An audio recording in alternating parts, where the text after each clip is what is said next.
अभी जो खबर सामने आई है उसने सच में माहौल को काफी टेंस बना दिया है। दुनिया के सबसे अहम समुद्री रास्तों में से एक स्ट्रेट ऑफ हॉर्मूज में हालत फिर बिगड़ते नजर आ रहे हैं और इस बार मामला सीधे इंडिया से जुड़ गया है। खबर ये है कि ईरान की तरफ से हुई फायरिंग की वजह से भारतीय जहाजों को बीच रास्ते से वापस लौटना पड़ा और यहीं से पूरी सिचुएशन अचानक सीरियस हो गई। दिल्ली में भी तुरंत हलचल बढ़ गई।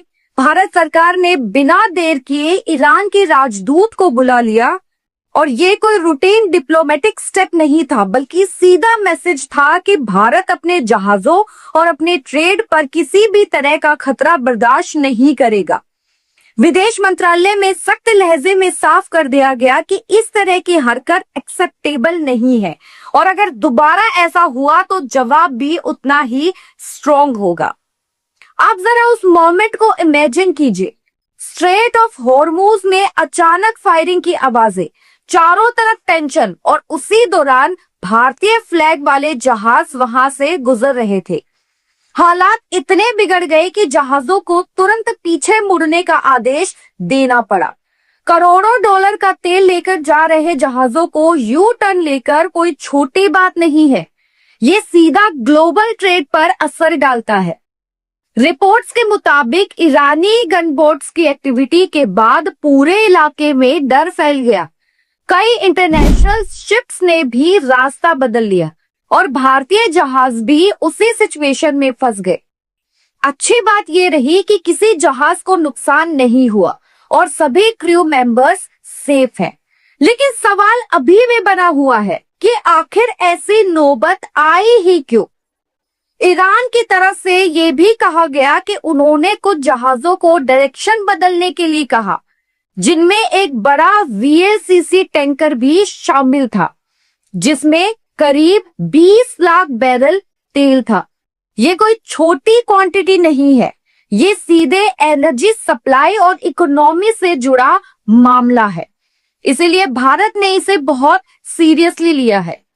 भारत ने साफ कर दिया है कि ये सिर्फ एक इंसिडेंट नहीं बल्कि सिक्योरिटी और सोवरेनिटी का मुद्दा है। जब ईरानी एम्बेसडर को बुलाया गया तो साफ शब्दों में बता दिया गया कि भारतीय जहाजों के साथ किसी भी तरह की अग्रेसिव एक्शन को टॉलरेट नहीं किया जाएगा। अब इस पूरी सिचुएशन के पीछे एक बड़ा कारण यूनाइटेड स्टेट्स और ईरान के बीच बढ़ती टेंशन भी है।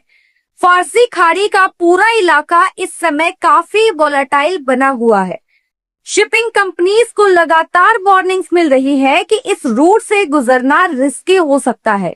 इसीलिए कई देश अल्टरनेटिव रूट्स भी देखने लगे हैं। लेकिन भारत का स्टैंड बिल्कुल क्लियर है। भारत ना किसी दबाव में झुकने वाला है और ना ही अपने हितों से कॉम्प्रोमाइज करने वाला है, चाहे सिचुएशन कितनी भी कॉम्प्लेक्स क्यों ना हो। भारत अपने ट्रेड रूट्स और अपने लोगों की सेफ्टी को प्रायोरिटी देता है। ईरान की तरफ से भले ही ये कहा गया हो कि सीज फायर के दौरान रास्ता खुला था, लेकिन ग्राउंड रियलिटी कुछ और ही दिखा रही है। टेंशन अभी भी हाई है और किसी भी वक्त सिचुएशन एस्केलेट हो सकती है। अब सबसे बड़ा सवाल यही है कि क्या ये सिर्फ एक वार्निंग थी या आने वाले समय में और बड़ा कॉन्फ्लिक्ट देखने को मिलेगा। लेकिन एक बात साफ है, भारत ने जिस स्पीड और फर्मनेस के साथ रिएक्शन दिया है उससे ये मैसेज क्लियर है कि भारत अब नई दिल्ली किसी भी थ्रेट को इग्नोर नहीं करेगा। ये घटना हमें फिर याद दिलाती है कि समुद्री रास्तों की सिक्योरिटी सिर्फ एक देश का नहीं बल्कि पूरी दुनिया का मुद्दा है और भारत अब इसमें अपने रोल को और मजबूत तरीके से निभाने के लिए तैयार है। क्या कमेंट्स है आपके, हमें जरूर बताइएगा।